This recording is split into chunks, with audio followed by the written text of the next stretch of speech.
Ya. Bibirnya Pak.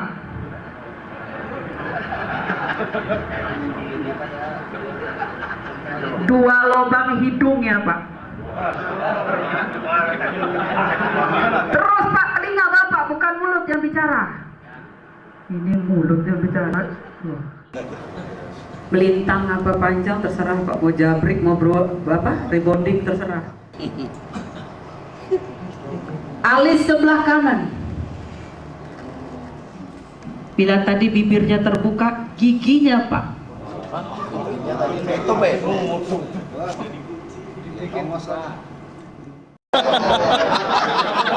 Waduh.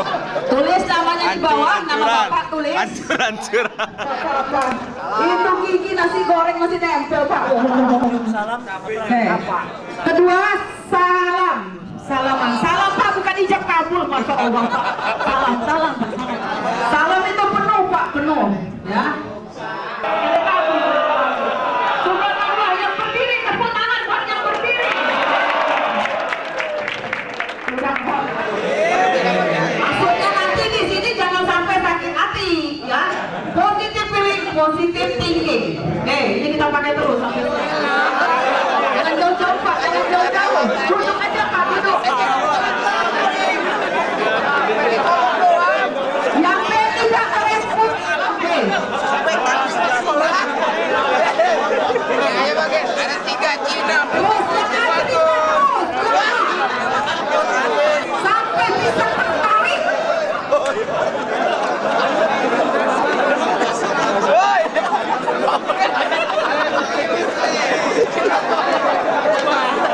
Ada cewek beneran tapi lagi syuting. Biar gue bukain. Biar gue yang bukain. Ada cewek tadi.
Salaman lagi, sahabat sejati.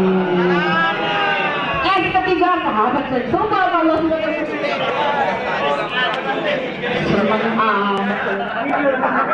klinik saya terbuka untuk orientasi seksual yang benar.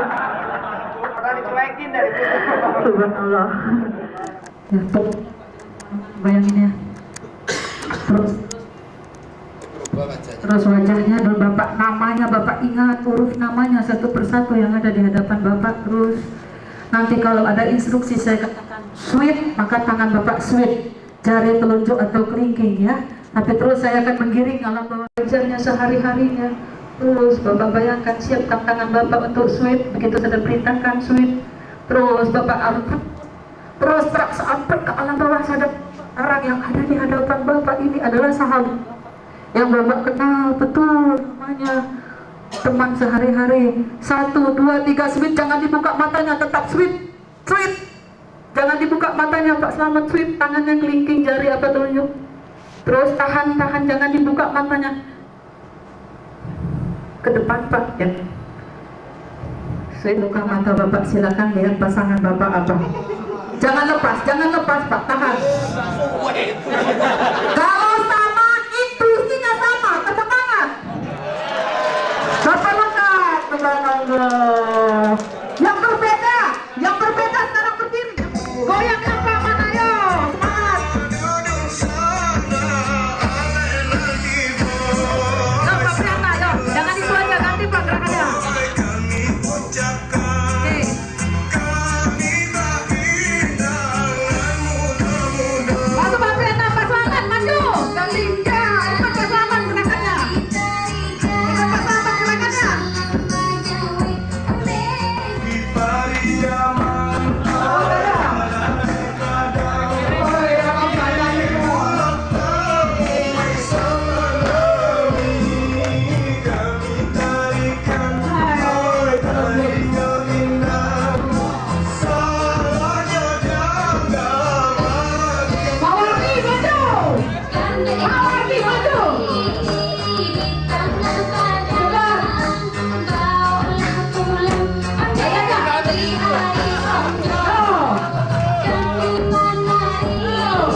Pijit temannya.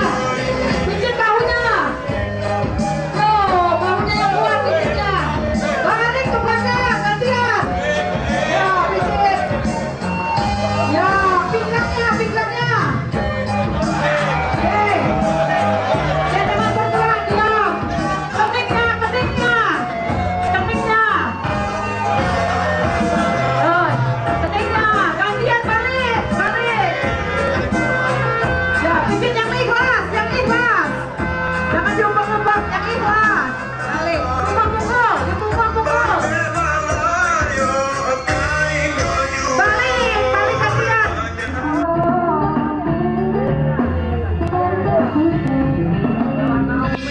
You're the reason why I stay. You're the one who cannot believe our love will never end. Is it only in my dreams? You're the one who cannot see. Bagaimana pasar supermarket kita 80% atau 90% isinya barang impor.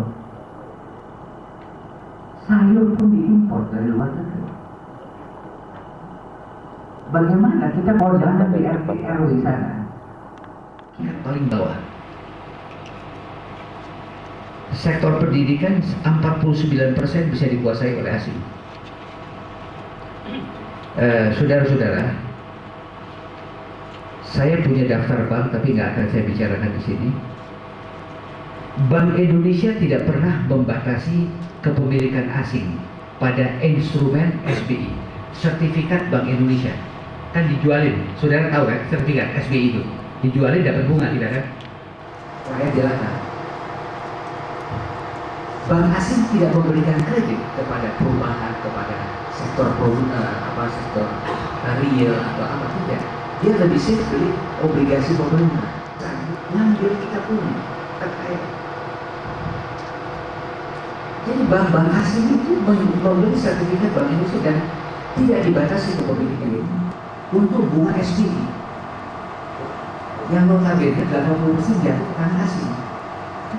Bagaimana kita mencari investasi uang masuk susah, uang kita ditarik ke orang asing, yang bayar kita dari pajak-pajak kita. Mudah-mudahan memang berpisah besar katanya. Di besar Pak, mudah-mudahan Pak. Kita lihat. Nah, kita lihat. Oke. Pas ya. Oke. Kita kasih aplaus ini. Terima kasih Pak dulu.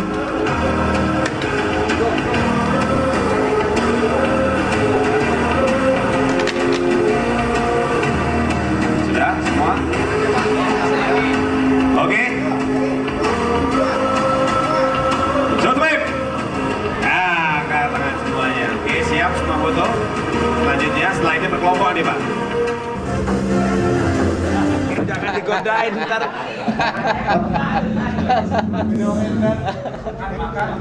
Makan, sodet. Yang kecil cuma itu. Bimoli. Yang mana? 3, 2, 1. RT. Jaya. Karyawan. Sejahtera. Pensiun. Bahagia. Pemerintah. Uang. Susmi. Leader Maksudnya. Oke, kita kasih aplaus. Assalamualaikum warahmatullahi wabarakatuh. Ini acara berikutnya agak sedikit santai dan mungkin tidak teknis, tapi ini sesuatu yang bersifat mungkin filosofis Pak ya, karena ya orang hidup itu tidak tiap hari teknis melulu Pak, jadi kadang-kadang harus filosofis ya. Jadi gabungan teknis dan filosofis itu membuat kita itu menjadi optimal ya. Jadi karena kita tahu tujuan dan tahu caranya Pak. Sebenarnya kita manusia itu sebenarnya hidup untuk apa Pak? Coba Pak, apa yang ada di dalam kepala Bapak-bapak? Mengabdi. Ya, ibadah ya, itu jawaban standar tuh di kitab suci soalnya Pak. Ya. Ya. Tapi sebenarnya ibadah itu yang bagaimana Pak? Ya, coba ibadah itu sebenarnya bagaimana Pak? Ya, betul ya. Pertanyaan berikutnya, yang diri di aula itu bagaimana Pak? Ya, sesuai aturan main itu apa Pak? Ya, Ya betul Pak. Jadi sesuatu harus dicari kepada intinya, dan kalau kita sudah tahu maka kita sudah mendapatkan pencerahan Pak ya. Nah kita terbiasa seperti itu ya. Tadi saya bertanya itu karena kaitan dari ini adalah kepada pekerjaan Pak. Ya, jadi ibadah itu di samping ritual juga ibadah yang real itu sebenarnya bekerja Pak. Karena bekerja itu kita menghasilkan sesuatu yang nyata kan Pak. Mendapatkan gaji itu kan nyata kan, bisa menghidupi anak istri itu ibadah Pak. Kalau bapak-bapak nggak bekerja, gimana anak istri diurus kan? Nah gitu ya. Kemudian bekerja itu juga menghasilkan karya kepada orang lain ya. Jadi orang yang nggak bikin baja itu kita yang bikinin. Tapi bapak juga menikmati beras dari petani. Nah itu ada seperti itu karena kita bekerja ya. Jadi jadi bekerja itu adalah salah satu ibadah yang sangat optimal ya, karena nyata ya bentuk. Jadi itu Pak topik malam ini, baja bagi kemakmuran dunia yang dikaitkan dengan cinta kepada pekerjaan, akan dibawakan oleh Bapak Raden Gunawan. Ya, baja bagi kemakmuran bangsa atau dunia tadi Pak? Dunia ya, lebih luas ya. Dan tadi ditambah hubungannya dengan pekerjaan. Jadi mumpung saya